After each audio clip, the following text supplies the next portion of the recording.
et messieurs, bonsoir et bienvenue dans votre émission Café Scientifique. Nous y sommes encore cette semaine. Ici, sur ce plateau, nous ne jurons que par la science et le développement. Nous parlerons dans cette émission ce soir de la 14e édition du symposium malien sur les sciences appliquées, dont le thème qui a été retenu, c'était science et développement socio-économique. Comment construire un avenir durable pour l'Afrique? Quelles sont les raisons de ce choix, du choix de ce thème? Nous en parlerons. Quels sont les différents acteurs rassemblés autour de cette édition? C'était du 28 juillet au 3 août 2024. Et pour en parler ce soir, nous avons deux bons invités sur ce plateau. Il s'agit du professeur Abdoulaye Sidibé. Il était enseignant-chercheur à l'IPR et il est membre de la sous-commission agriculture de cette 14e édition, rédacteur en chef de la session agriculture du journal AJAS. Alors, professeur Abdoulaye Sidibé, bonsoir et merci d'avoir accepté notre invitation. Bonsoir. Très bien. Alors, nous avons à ma gauche le professeur Mohamed Lamine Doumbia. Il est le président du symposium malien des sciences appliquées. Alors, professeur, bonsoir et merci d'avoir accepté notre invitation. Merci Fabrice. Alors, j'espère que vous vous portez très bien. Vous avez un mental qui est comparable à un mental d'acier. Oui, je me porte très bien et le mental est au beau fixe. Très bien, même si dans les coulisses tout à l'heure, vous nous disiez que vous étiez un peu débordé. Alors, c'est juste pour détendre un peu l'atmosphère. Alors, nous commençons cette émission par cette annonce.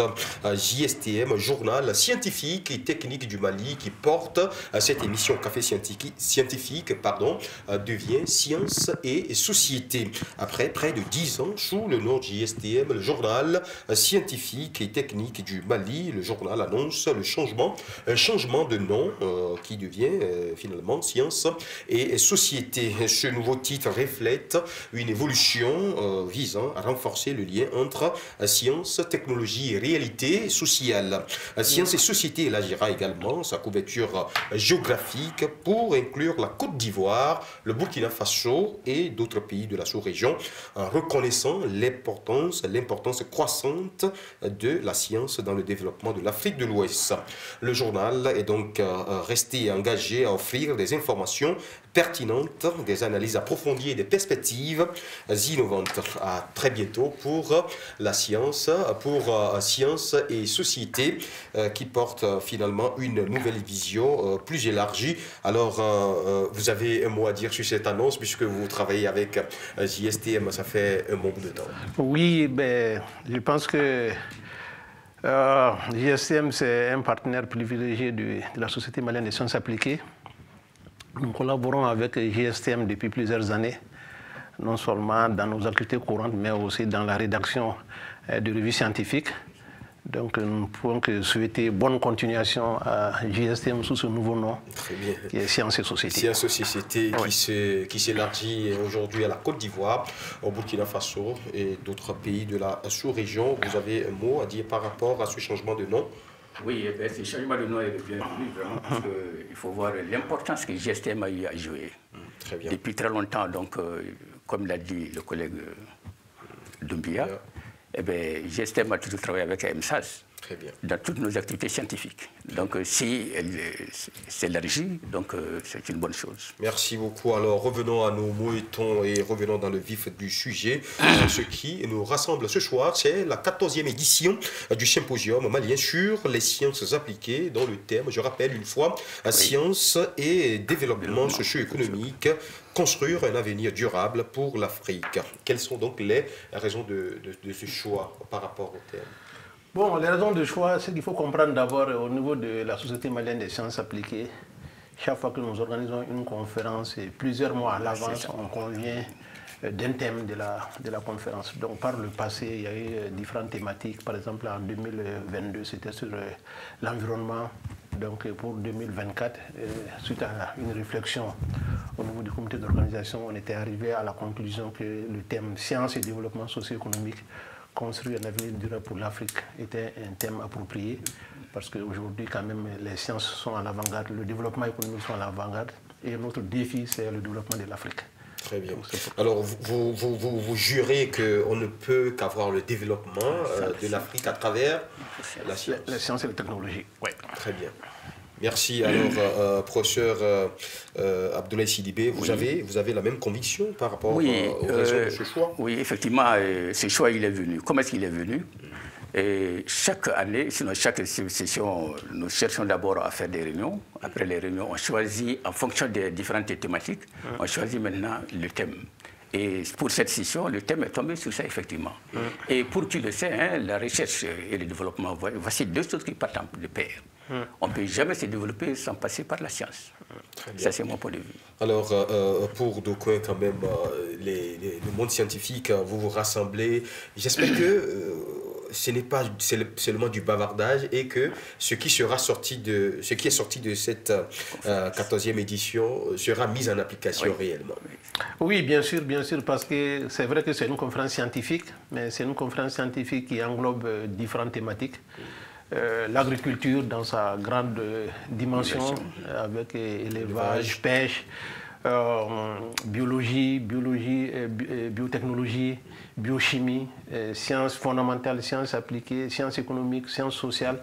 Donc toutes les contributions en général vraiment sont des contributions qui sont assez orientées vers la pratique, surtout au niveau de nos participants de l'Institut Polytechnique rural de Katibou, IPR-IFRA, de l'Institut d'économie rurale, qui est une institution de recherche établie au Mali depuis des décennies.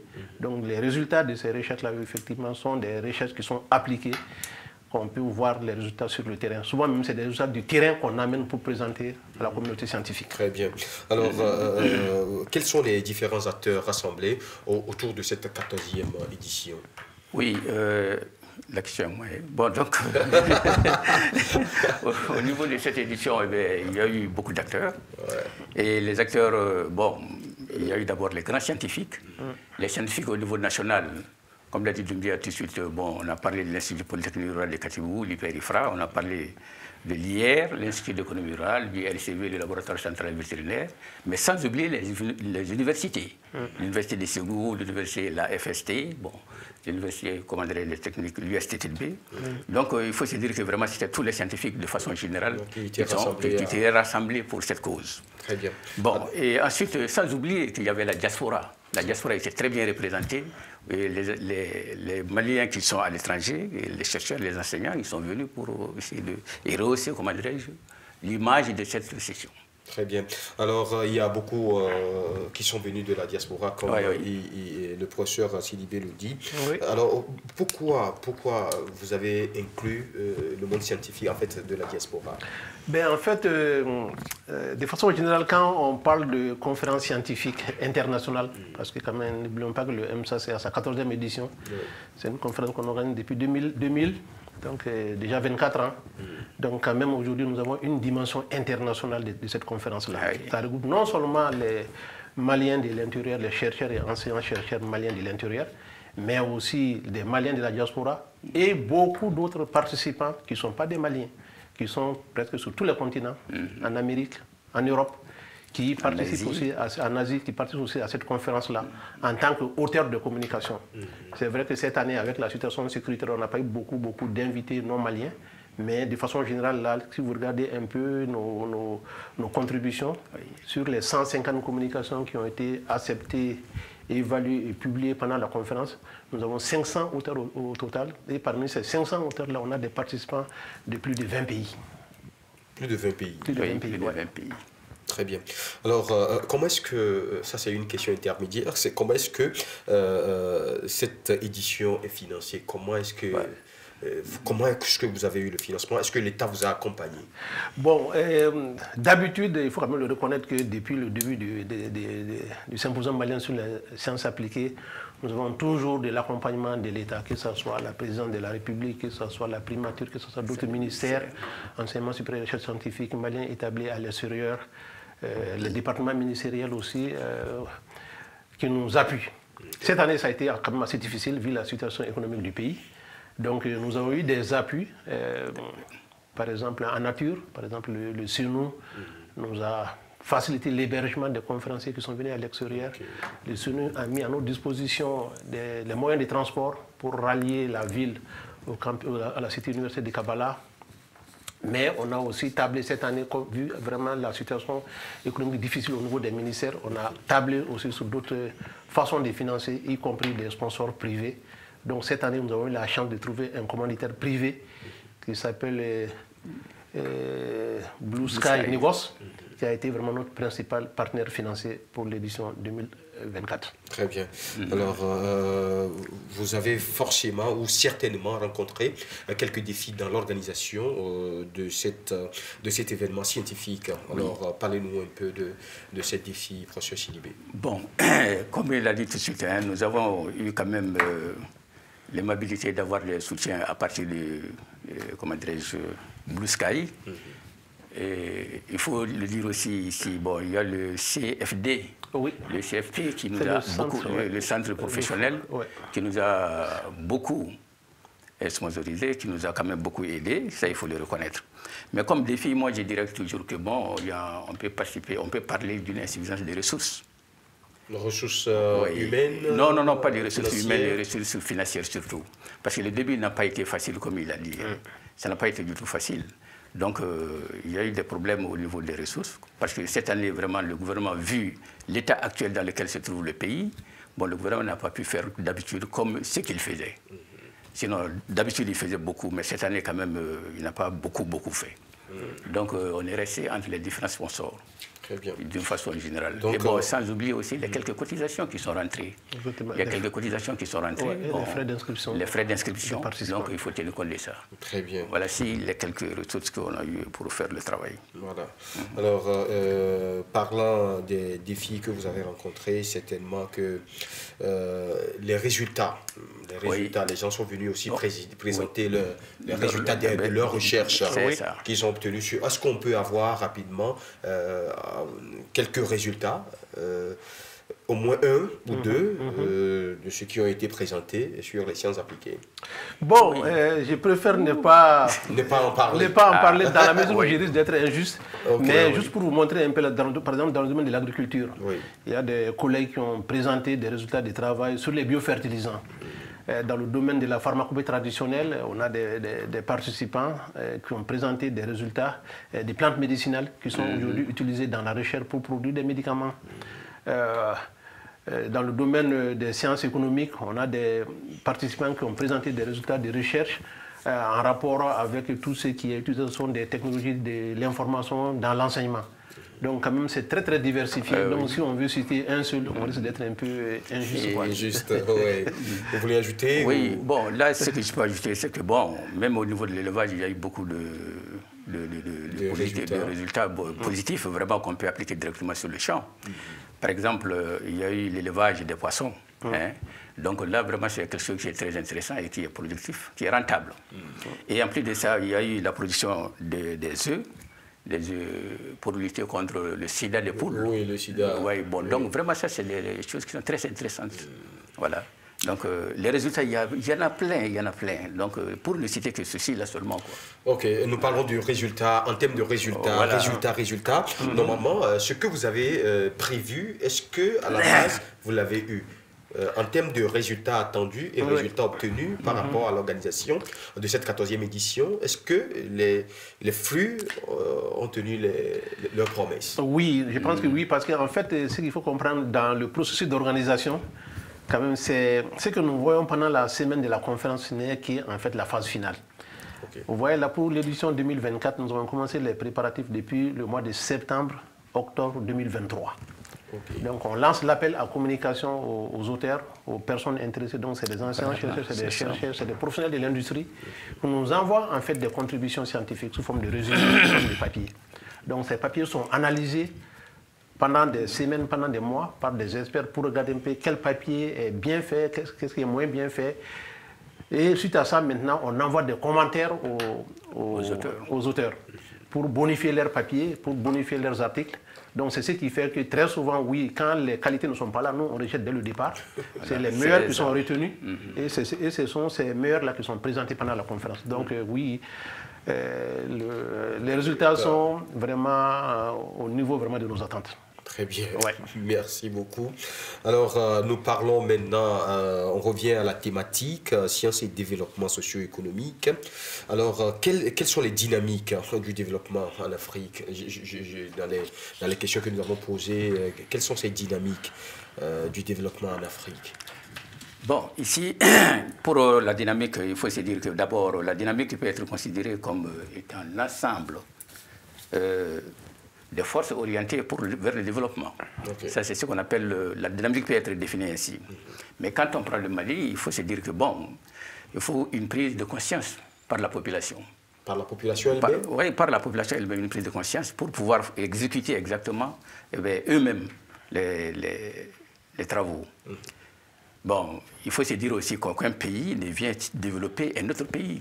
Donc, si on est là aujourd'hui, on doit quand même chercher à se développer nous-mêmes. Est-ce que vous voyez, c'est comme ça que moi je vois. Et présentement en Afrique, il faut se dire que, bon, les gens commencent à comprendre un peu le domaine, le rôle de la science. Petit à petit, les gens commencent à comprendre, puisque quand on regarde aujourd'hui cette édition que nous venons de faire tout de suite, eh bien, nous avons eu près de 150 papiers et qui ont été validés. Chaque papier a été validé au moins par 2 ou 3 examinateurs. Donc les autres qui n'ont pas eu la chance ont été rejetés, mais on a eu 150 papiers valables. Donc ça, c'est vraiment un atout. Voilà. Donc voilà ce que je peux dire par rapport à ça. À la dynamique du développement en Afrique. Vous voulez bien rebondir sur ça, le professeur? Oui, bon, ce que je peux ajouter par rapport à ce que dit le professeur Sidibé, c'est que cette dynamique aussi, on peut dire qu'elle est multidimensionnelle. Parce qu'en réalité, pour développer un pays, ce n'est pas seulement un secteur. Voilà. Le secteur de l'élevage, de l'agriculture, la pêche, mais il y a aussi le secteur même des sciences sociales, les sciences de l'éducation. Il y a le secteur de l'énergie, par exemple, pour l'édition... Vous êtes spécialiste. C'est ça dont je suis spécialiste, mais dont nous avons fait venir l'un des plus grands spécialistes africains dans le domaine de l'énergie. Donc, comme peut-être vous le savez, il y a un réseau africain qui regroupe tous les producteurs d'électricité qui s'appelle l'ASEA, l'association des sociétés d'électricité d'Afrique, qui s'appelle l'ASEA, qui est basée en Côte d'Ivoire. Donc, cette année, on a pu faire participer le directeur général de cette société, qui est vraiment l'un des plus grands connaisseurs de la question énergétique en Afrique, qui est venu vraiment nous présenter la situation. Donc oui, le dynamisme, là, vraiment, c'est multidimensionnel, ce qui fait que vraiment, on essaie de toucher à toutes les dimensions, parce que c'est toutes les dimensions là qui font le développement d'un pays. Oui, très bien. Alors, quand nous voyons l'Afrique, quand nous voyons notre Afrique, nous avons l'impression comme si elle ne se développera jamais. Est-ce qu'on peut croire à ça?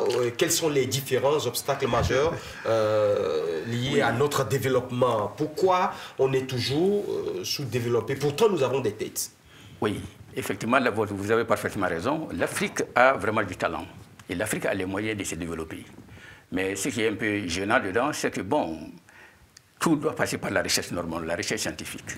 Et ce sont ces résultats, c'est-à-dire les difficultés que nous rencontrons, doivent venir au niveau de la recherche pour pouvoir trouver des solutions. Et une fois les solutions trouvées, ces solutions doivent être transférées à milieu paysan. Et là viendra, comment dire, le développement de l'Afrique, le développement du pays concerné. Voilà. Voilà. Mais est-ce que c'est comme ça que les autres ont fait? Ceux qui se sont, les pays développés, est-ce que nous avons appris d'eux? Est-ce que c'est comme ça qu'ils l'ont fait?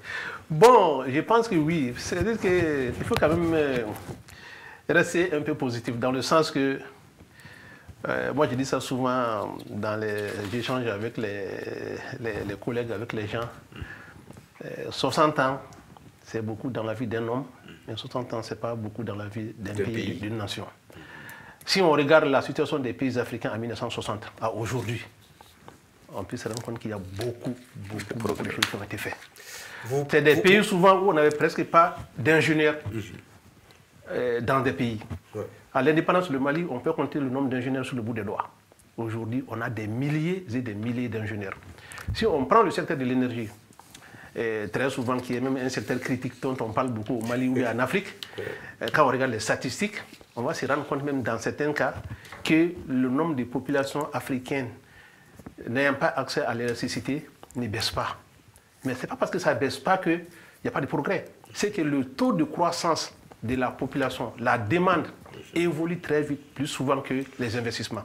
Donc ça fait qu'il y a du progrès, mais très souvent ce n'est pas visible. Mais cela n'empêche pas, si vous dites là, effectivement, il y a beaucoup de domaines où on doit quand même encore accélérer le pas pour pouvoir avancer. Première chose. Deuxième chose, quand vous dites qu'est-ce que les autres ont fait, oui, il y a beaucoup de choses qu'on peut faire mieux qu'on le fait présentement.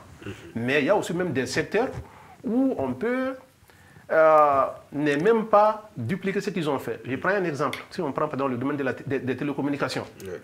En Afrique ici, il y a beaucoup de populations qui n'ont même pas connu le téléphone filaire. On est passé de 100 téléphones au téléphone cellulaire aujourd'hui. Et aujourd'hui, moi, je peux vous assurer que le téléphone cellulaire est beaucoup plus utilisé aujourd'hui dans les pays africains, en tout cas au Mali ici, que même dans certains pays développés. Mais là, nous sommes des utilisateurs, mais on n'est pas... Exactement. Nous sommes des utilisateurs, mais il faut juste maintenant essayer de développer des compétences pour faire des bons, très, très qualitatifs. Parce que c'est possible, c'est possible. Parce que tout ce qui est aujourd'hui informatique, on n'a pas besoin d'inventer la roue. On peut prendre le train en marche et faire beaucoup de choses sans passer nécessairement par tous les chemins que ces pays ont suivis. Donc on va essayer d'apprendre eux de leurs erreurs pour aller beaucoup plus vite. Alors pour arriver à cela, vous pensez qu'il y a une décision politique qui doit venir booster les choses? Ah oui, ça prend des décisions politiques, effectivement. Ça prend une vision à long terme du développement des sciences, des technologies, ou même de façon générale de la science, pour pouvoir mettre en place des politiques qui nous permettent effectivement d'aller dans ce sens-là. Oui, ça prend vraiment des décisions politiques et une vision à très long terme du développement du pays. Très bien. Alors, professeur Sidibé, est-ce que lorsqu'on parle, par exemple, lorsque nous prenons cette thématique, intervient aussi la transformation? Par exemple, si nous prenons le cacao, le coton du Mali, qui est vendu brut. Donc, est-ce qu'il ne se pose pas aussi la question de la transformation? Effectivement, la transformation pose un grand problème. Pourquoi? Parce que nous produisons beaucoup de choses ici au niveau national, mais il se trouve que ces produits sont exportés, transformés là-bas et ils nous reviennent encore plus cher. Et là, ça, c'est un problème. Prenez le cas du coton. Le cacao dont vous venez de dire tout de suite, bon, le Mali n'est pas producteur tellement de ça, mais si vous prenez la Côte d'Ivoire, c'est exactement la même chose. Donc, c'est exporté et ça nous revient encore plus cher. C'est comme si on ne produit pas. Donc, ceux qui viennent payer ça pour amener chez eux, et ils gagnent plus que nous qui produisons. Vous voyez? Donc, la transformation est un maillon sur lequel nous devons mettre l'accent. Il faut qu'on mette l'accent sur la transformation. En quoi fait ça? En créant des usines, par exemple, des usines de transformation. Qui doit le faire? Bon, il y a les privés, les particuliers, mais l'État doit intervenir. L'État peut intervenir. Peut? Oui. L'État peut intervenir. L'État peut intervenir. Peut ou doit? Non, attention, il faut faire la nuance. En fait, il faut faire attention. Voilà, parce qu'en fait, ce n'est pas le tout État qu'il faut viser. Non, c'est pas l'État qui doit doit être en fait un facilitateur pour créer les conditions du développement du secteur. Oui, l'État peut même créer des entreprises en partenariat avec le privé. Mais aujourd'hui, la situation est telle que l'État ne peut plus développer parce qu'on n'est pas dans un régime communiste. Il faut trouver des façons d'accélérer le développement. Et pour cela, l'État doit vraiment jouer, à mon avis, un rôle de facilitateur, de créer des conditions d'une concurrence saine pour faire en sorte que le secteur puisse se développer et en accompagnant le développement. Très bien. Sinon, quand vous regardez tout de suite, un exemple concret, je crois que le président même de la République est parti tout pour inaugurer vraiment cette usine-là, à Salankoroba. Donc ça, c'est un exemple concret, c'est un privé. C'est un privé qui a fait ce travail-là. Mais l'État les encourage parce que le président il est venu, donc ça c'est un encouragement déjà. Vous voyez, bon, moi je pense que là vraiment ça vaut la peine. Alors un clin d'œil à l'international Seydou Keita qui a fait ce travail, voilà, c'est ça. Qui a été inauguré par le président de la transition, son Excellence Assimi Goïta. Alors dans par exemple 10, 20 ans, 30 ans, 60 ans, 100 ans, est-ce que nous pouvons atteindre ce développement? Nous pouvons construire cet avenir durable? Oui, l'avenir durable peut être atteint, mais ça demande des sacrifices. Oui, ça demande des sacrifices, parce qu'il faut que chacun joue sa partie, comme on le dit, sa passion. Parce que ce que les premiers doivent faire, par exemple, si on prend le cas d'une production agricole, eh bien, il faut que la production soit à hauteur du souhait. Et si la production est à hauteur du souhait, que les transformateurs arrivent à transformer et que la chaîne continue. Si après la transformation, c'est-à-dire qu'il faut ajouter la valeur ajoutée, et en ce moment, il faut quand même vendre. Il faut qu'on ait vraiment tous ces marchés, qu'on fasse une étude de marché à l'avance. Bon, c'est comme ça que moi je vois la chose. Vous avez touché tout à l'heure une question liée à la démographie. Oui. Qu'est-ce que nous devons faire? Est-ce qu'il faut limiter les naissances pour qu'il y ait peu de demandes par rapport à l'offre? Malheureusement, moi je pense que non.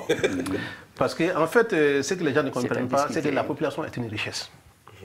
Si on regarde aujourd'hui dans les pays occidentaux, aujourd'hui, c'est quoi les plus grands défis? C'est le fait que la population n'augmente plus. La population est vieillissante. Ces pays-là ont même souvent aujourd'hui des soucis de faire alimenter les fonds de pension de retraite. Parce que la population vit beaucoup plus longtemps.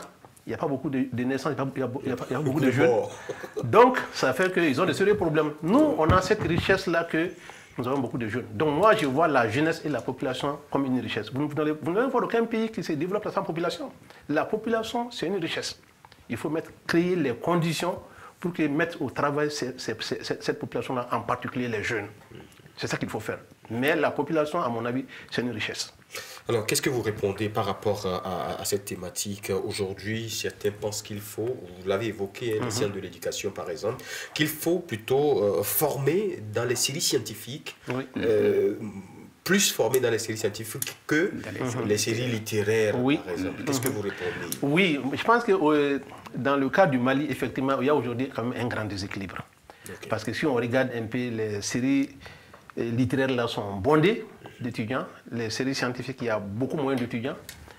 Ce qui fait que même en termes d'offres d'emploi après la formation, beaucoup de jeunes finissent aujourd'hui ces séries littéraires là, ils n'ont pas de travail. Mais il faut faire en sorte qu'effectivement que les séries scientifiques là soient encore beaucoup plus développées, ça c'est un. De deux aussi, il faut même aussi privilégier beaucoup la formation professionnelle et technique. Dès le second cycle, c'est-à-dire qu'il faut faire en sorte que même après déjà la 6e année, qu'il y ait une voie de sortie pour que les gens puissent sortir pour aller faire des petits métiers, que ce soit aide électricien, que ce soit aide plombier, que ce soit aide menuisier. Après la 9e, il faut faire encore une sortie pour que les gens puissent aller faire de la formation professionnelle et technique, ainsi de suite. Et faire en sorte que ces jeunes-là, quand ils vont sortir, ils puissent créer leur entreprise et participer au développement. Parce que ce que les gens ne comprennent pas, c'est que si vous regardez les statistiques à l'échelle mondiale, ce n'est pas les multinationales qui sont les plus grands créateurs d'emplois, ce sont les PME. Et les PME, c'est qui très souvent, c'est une personne, 2 personnes, 3 personnes avec sa famille, c'est quelques employés. C'est eux qui créent le plus grand offre d'emploi à l'échelle mondiale. Donc il faut favoriser le développement de ces filières-là pour faire en sorte que les gens puissent sortir des établissements et créer leur propre emploi, leur propre entreprise pour pouvoir développer le pays. Mais vous, en tant que président du MSAS, quand vous avez l'occasion de rencontrer, par exemple, quelques personnalités, est-ce que vous leur soufflez souvent ça à l'oreille, ou soit ils ne vous écoutent pas? Bon, c'est vrai que peut-être que c'est plus complexe que ce que nous pensions, mais quand même, chaque fois que l'occasion se présente dans les forats, dans les discussions, oui, on revient toujours sur ces dimensions-là. Mais quand même, ce n'est pas toujours facile aussi de les appliquer. Parce que si on regarde un peu, on prend juste le portrait de l'enseignement privé au Mali, vous voyez qu'il y a beaucoup plus d'écoles privées à caractère science, pas technique. Il n'y a pas beaucoup d'établissements techniques de formation parce que ça demande beaucoup plus d'investissement.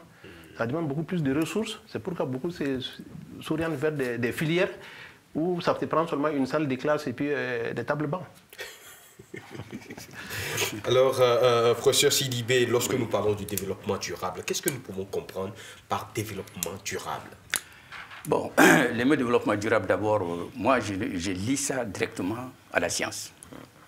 La durabilité, qu'est-ce que c'est que la durabilité? C'est dans le temps. Ça peut prendre un moment, un temps, une année. Donc ça, c'est la durabilité, l'efficacité dans la durabilité. C'est comme ça que moi je vois. Bon, maintenant, le développement, il faut que s'il y a un développement, le développement ne doit pas être éphémère. Éphémère, c'est-à-dire tout d'un coup, bon, une année. C'est comme quand vous produisez beaucoup cette année et l'année prochaine vous partez en faillite, bon, vous produisez moins. Bon, là, ce n'est pas intéressant. Par exemple, lorsque nous parlons de la durabilité, 100 ans, un siècle par exemple. Oui, un siècle par exemple. Oui, là, il faut que ça soit concret. Dans quel sens? Par exemple, moi, nous sommes des agronomes, nous partons dans le domaine de l'agronomie, par exemple. Donc, nous avons beaucoup de production. Et dans le temps, pendant beaucoup d'années. C'est comme ça que je vois. Très bien. En termes de durabilité, je prends juste cet exemple, par exemple, pour la culture des tomates. Est-ce que nous avons tous les moyens de conservation aujourd'hui pour, par exemple, les fruits saisonniers? Bon, ces moyens de conservation, il faut les mettre en place. Parce que si vous regardez un peu très souvent, beaucoup de nos produits agricoles, que ce soit les mangues, les tomates, c'est des produits saisonniers. On les a sur le marché de façon très, très abondante pendant 3 ou 4 mois et après ça disparaît. Donc ça prend effectivement des moyens de conservation et de transformation.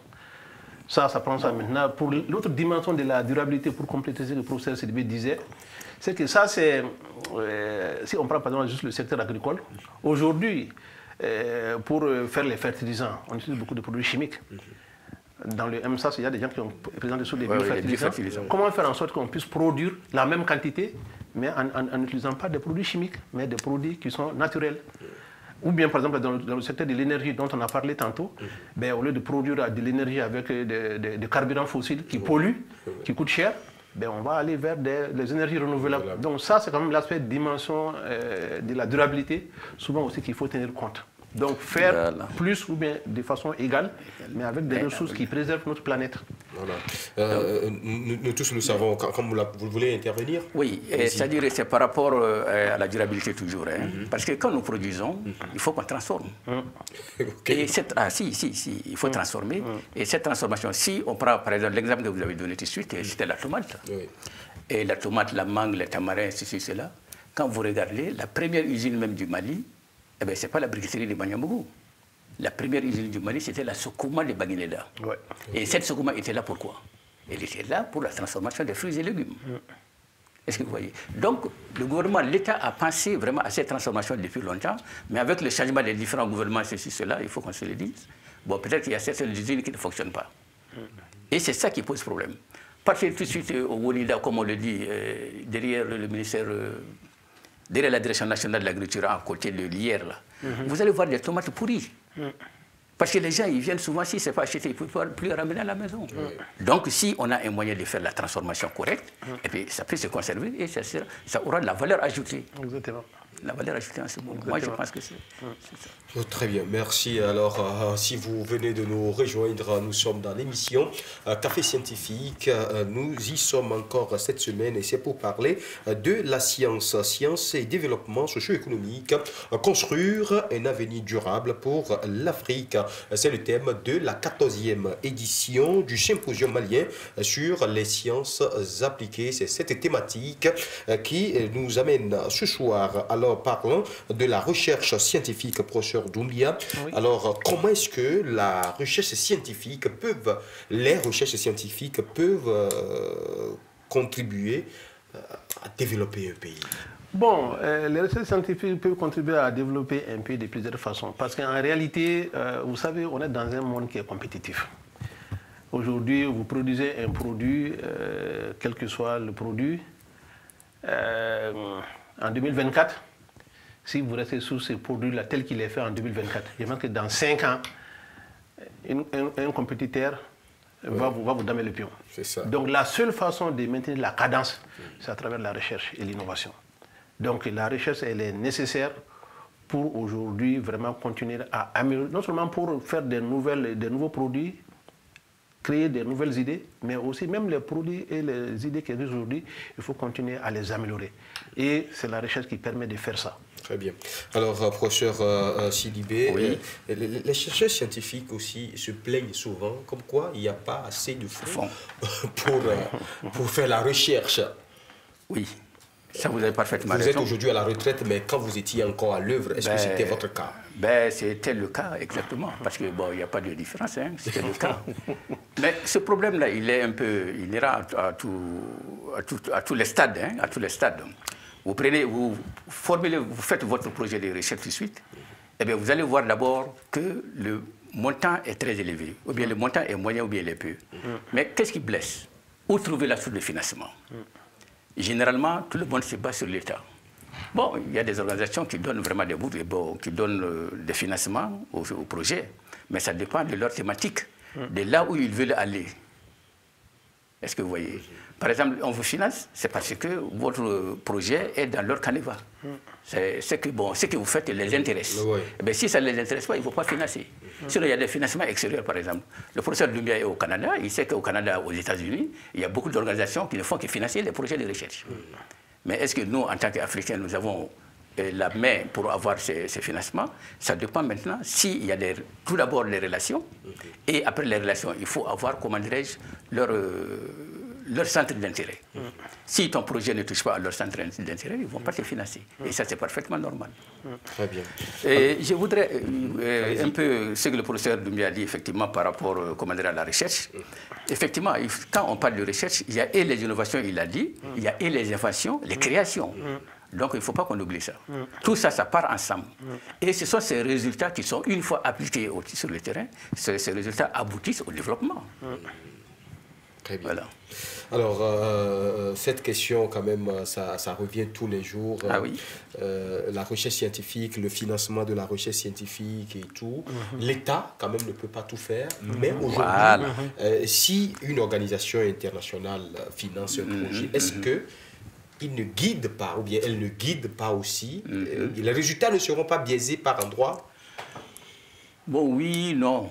Pourquoi? Parce que bon, ça va dépendre de ceux qui vont diriger le projet. Hein. Ça, il faut qu'on se le dise. Parce qu'on ne fait pas un projet pour la forme. On fait pour chercher un objectif final. Et si l'objectif n'est pas atteint, donc à ce moment, on ne peut pas dire que le projet a eu succès. Donc, vous voyez. Le problème n'est pas là. Celui qui a donné l'argent veut avoir objectif, au coûte un tel résultat. C'est pourquoi j'ai dit oui ou non. Le non, maintenant, ça va dépendre de celui qui va exécuter le projet.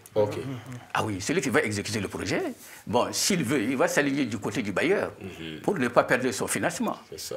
Mais s'il est véridique, s'il est un vrai scientifique, eh bien, il va donner les vrais résultats qu'il va trouver sur le terrain, dans son laboratoire. Que ça plaise maintenant au bailleur ou pas, c'est ce que lui il a trouvé. Voilà. Vous convenez avec le professeur Sidibé? Oui, je pense que en tout cas, c'est vrai que d'où vient l'argent, on peut essayer d'imposer ses visions, mais tout dépend du partenaire. Moi, je pense qu'aujourd'hui, quand même, dans le domaine de la recherche, sur bien des projets, il peut y avoir vraiment des collaborations franches qui font que et le partenaire de l'autre côté est gagnant et le partenaire malien est gagnant. Mais c'est à nous vraiment de mettre nos pions de telle sorte que de notre côté aussi, on puisse profiter et faire profiter à nos populations les résultats de ces recherches-là. Très bien. Alors, vous voulez intervenir? Oui, toujours par rapport au financement, on ne finit pas. C'est-à-dire l'État fait quelque chose. Hein. Je crois qu'à un moment, ils avaient mis 1% du budget au niveau de la recherche. Hein. 1% du budget, ça c'était beaucoup d'argent. Et en plus de ça... C'était 1% ou bien 0, non, mais bon, je ne me rappelle pas exactement du pourcentage, mais en tout cas, ils ont mis quelque chose pour la recherche. Donc déjà, ça vaut mieux que rien. Est-ce que vous voyez? Bon, moi, je pensais que c'était 1%. Bon, si c'est 0,1%. Parce qu'il y a 2 ou 3 types. Hein.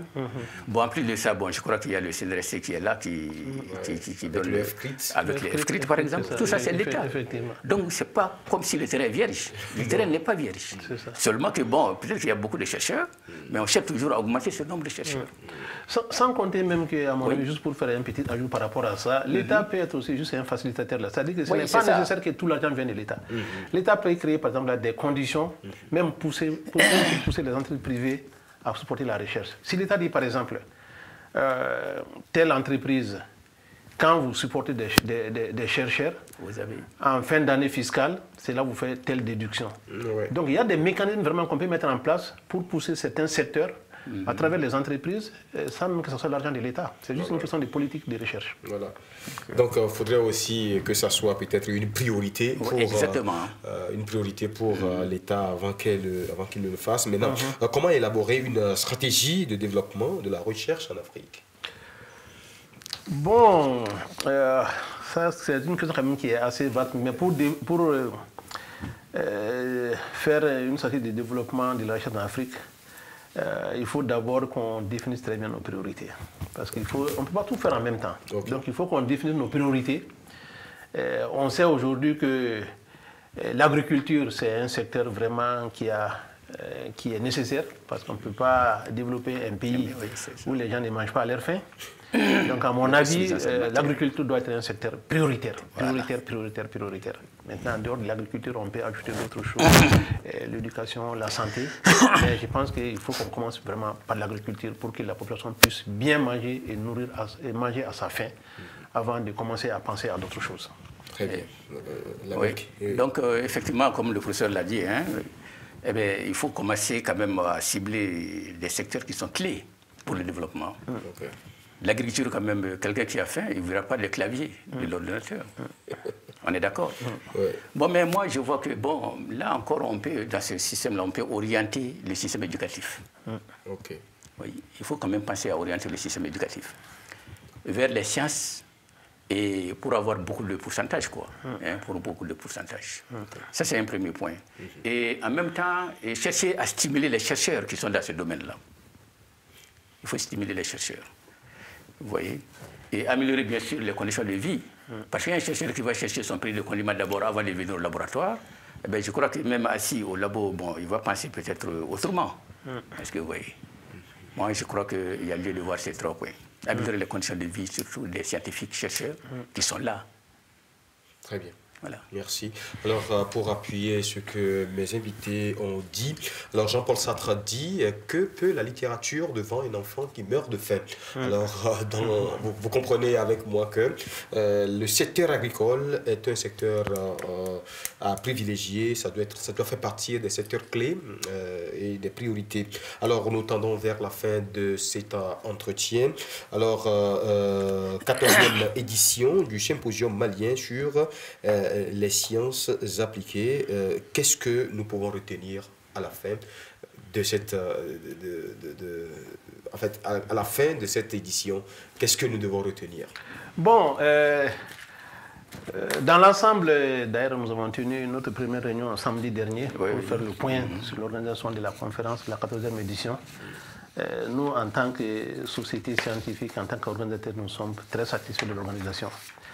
Parce qu'en termes de qualité des présentations, en termes de nombre de présentations, en termes de présence des participants, des jeunes filles en très grand nombre, des participants de presque le monde entier en ligne, nous, on sort de cette organisation très, très satisfaits.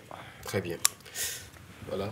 Oui, nous retenons vraiment de cette session une session extraordinaire, pleine vraiment de, je ne sais pas, de succès, une session pleine de succès. Et parce que quand je vois, bon, depuis le début du MSAS, moi je suis membre, bon, je participe depuis à la toute première édition, comme le professeur l'a dit en 2000. Je suis membre de ces activités. Et j'ai vu que cette année, ça a été une particularité.